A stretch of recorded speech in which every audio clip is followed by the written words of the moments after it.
नमस्कार दोस्तों आज हमारे साथ डॉक्टर धर्मेंद्र जी हैं और धर्मेंद्र जी अभी नीट का एग्ज़ाम हुआ। 24 लाख स्टूडेंट ने एग्ज़ाम दिया है। अभी इसका रिजल्ट आया। लगभग जो कोचिंग्स हैं, जितने भी इंस्टीट्यूट है, उसकी लगभग 650 नंबर एक एक्सपेक्टेड कट ऑफ बता रहे हैं। आपने देखा होगा इस एग्ज़ाम एनटीए टॉप बॉडी है इंडिया की। कई जगह टाइम पे पेपर नहीं पहुंचा। कई जगह आपने देखा होगा हिंदी वालों को इंग्लिश वालों का पेपर आया है। कई तरह पर स्टूडेंटों को पीटा गया है सवाई माधोपुर पर। बिल्कुल पता है। कई जगह सोशल मीडिया पे पेपर वायरल हुआ है। इतनी बड़ी जिम्मेदारी किसी बोर्ड को दी गई है, तो इस तरीके की प्रॉब्लम्स क्यों आए? पहला मेरा क्वेश्चन ये है। तो एनटीए को किस तरीके के बदलाव करने चाहिए? क्या आप एनटीए से सेटिस्फाई हैं, या पहले सीबीएसई था वो ठीक था, या कोई तीसरा बोर्ड का गठन किया जाना चाहिए?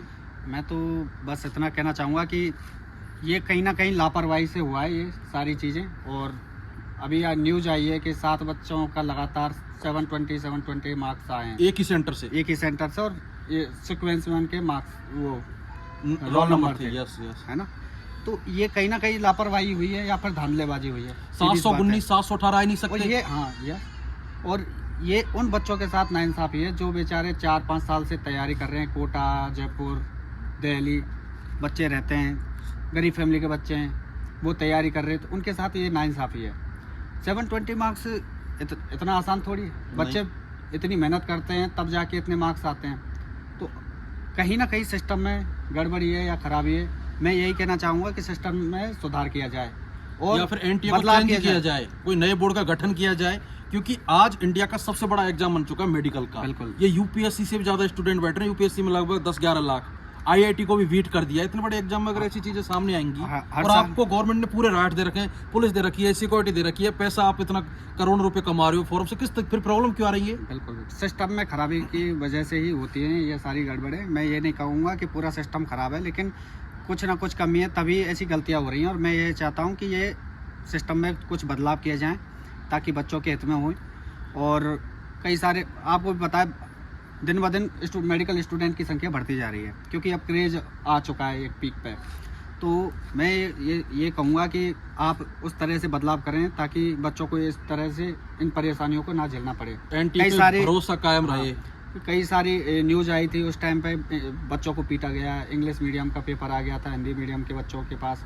तो ये सारी चीज़ें खामियां जाएँ, ये बच्चों को भुगतना पड़ता है इन चीज़ों का। तो आप कृपया इनमें बदलाव करें और सुधार करें। और धर्मेंद्र जी, मेरा दूसरा क्वेश्चन ये है, जब हमने एग्जाम दिया तो हमने एक ऐसा दौर भी देखा था कि 500 पे कॉलेज मिलने की पूर्ण संभावना थी। उस टाइम था, और उस टाइम भी लगभग 13-14 लाख स्टूडेंट थे। अभी एनटीए ने क्या किया है कि हम उस तरीके का पेपर डिजाइन करेंगे कि जो स्टूडेंट कोचिंग नहीं कर पाते वो घर रह के एनसीईआरटी से पढ़ के भी नीट निकाल सकते हैं।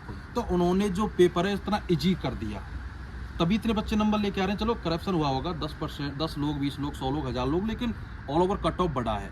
तो मैं ये कहना चाह रहा हूँ, क्या ये जो नीट का पेपर है इसकी गरिमा है, एक स्टैंडर्ड है, एक मानक है, ये इंडिया के साथ साथ कई कंट्रियों में हुआ है। तो इतना इजी, अभी आप सोचो आपको और मुझे दोबारा मौका दिया जाए, आप नीट की प्रिपरेशन करो भाई, और 650 इसकी कट ऑफ दिख रही है, क्या आपकी हिम्मत पड़ जाएगी? बिल्कुल नहीं होगी। मेरी पड़ जाएगी नहीं। जो स्टूडेंट सरकारी स्कूल में पढ़ रहा है उसको बताया जाए बेटा नीट का पेपर देना, 720 नंबर का 650 कट ऑफ गई है, वो सोचेगा मैं कैसे ला सकता हूँ।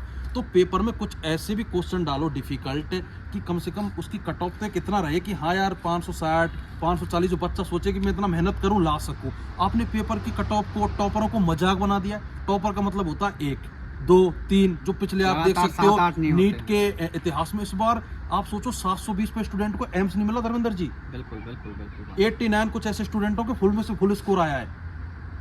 तो आप एक बार बताओ कि पेपर के स्टैंडर्ड को किस तरीके से रखा जाए। आजकल पेपर बिल्कुल लल्लू पेपर बना रहे हैं, ये होता है क्या? थोड़ा सा पेपर में बदलाव करने की ज़रूरत है, उस हिसाब से लेवल सेट किया जाना चाहिए ताकि मीडियम और एवरेज और इंटेलिजेंट बच्चे का छटाव हो सके।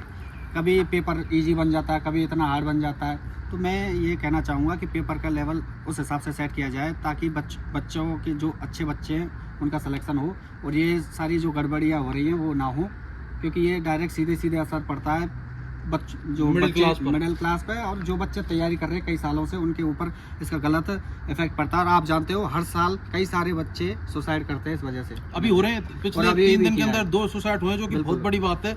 आप देखो, मैं ये इस बात पे गौर कर रहा हूँ क्योंकि इसका सबसे ज्यादा प्रभाव मिडिल क्लास पे पड़ेगा। जो अपर क्लास उसको प्रॉब्लम ही नहीं, वो 1 करोड़ भर देगा उसने। तो मैं ये कह रहा हूँ काउंसलिंग से पहले ही प्राइवेट मेडिकल कॉलेजों में बात कर रखी है कि इतना पैकेज है, मेरा बेटा क्वालिफाइड है, इसका हो जाएगा। ये प्रॉब्लम आ रही है। हम ये जो आप वीडियो देख रहे हो लोअर मिडिल उनके ऊपर फर्क पड़ेगा। तो आप एनटीए को बहुत बदलाव करने की ज़रूरत है। एक कमेटी बनाओ, प्रॉपर इस पर काम करो हर चीज़ को। हालांकि ये डिसीजन अच्छा है कि गांव सरकारी स्कूल के बच्चे डॉक्टर बने, लेकिन इसी पे पूरा फोकस नहीं होना चाहिए। हर चीज़ को मैनेज करके इस तरीके की बॉडी बनाई जाए जो ट्रांसपेरेंसी के साथ पेपर को गर्मा को मद्देनजर रखते हुए एक अच्छा एग्जाम हो। हालांकि इस बार एनटीए ने बहुत अच्छा सुधार किया है। पहले जब होता था क्वेश्चन चैलेंज करने का, तो पहले 4-5 क्वेश्चनों में बोनस कभी ये, इस बार एक ही क्वेश्चन प्रॉब्लम आई है। तो उन्होंने अपडेट तो किया है, लेकिन ये सेटिस्फेक्शन के लिए पर्याप्त नहीं है। तो आई होप आपको अच्छा लगा होगा। और धर्मेंद्र जी, जो बच्चे डिप्रेस हैं उनके लिए 2 शब्दों में क्या कहना चाहोगे? क्योंकि उनको 500, 630, 625 पे सोच लिया हमें कॉलेज मिल जाएगा लास्ट ईयर के अकॉर्डिंग, लेकिन इस बार रैंक देखिए तो उनकी तो टेंशन बढ़ रही है। तो एक बार उनके लिए भी आप मोटिवेट करें। देखिए दोस्तों, ऐसी छोटी मोटी घटनाएं होती रहती हैं। मैं यही कहना चाहूँगा कि ज़िंदगी में हर तरह की परेशानियाँ आती रहती हैं। आपको उन परेशानियों को फेस करना चाहिए, क्योंकि अभी तो ये छोटी प्रॉब्लम है। मेडिकल कॉलेज में जाएंगे आपको वहाँ पे अलग प्रॉब्लम फेस करनी पड़ेंगी। ये तो लाइफ का हिस्सा है, इनसे हारना नहीं चाहिए। हम भी कोटा में पढ़े थे अनिल जी, हम भी डिप्रेस हुए थे, यहाँ पे भी है। तो ये तो पार्ट है लाइफ का, है ना। आएंगी हर मोड पे इम्तिहान है। बिल्कुल। तो आप बिल्कुल हताश ना हो और आगे तैयारी करें। इस बार नहीं हुआ तो कोई बात नहीं, अगली बार हो जाएगा। पर कॉन्फिडेंस रखें खुद पे, और गलत डिसीजन लेने से पहले आप अपनी फैमिली वालों की तरफ ज़रूर देखें।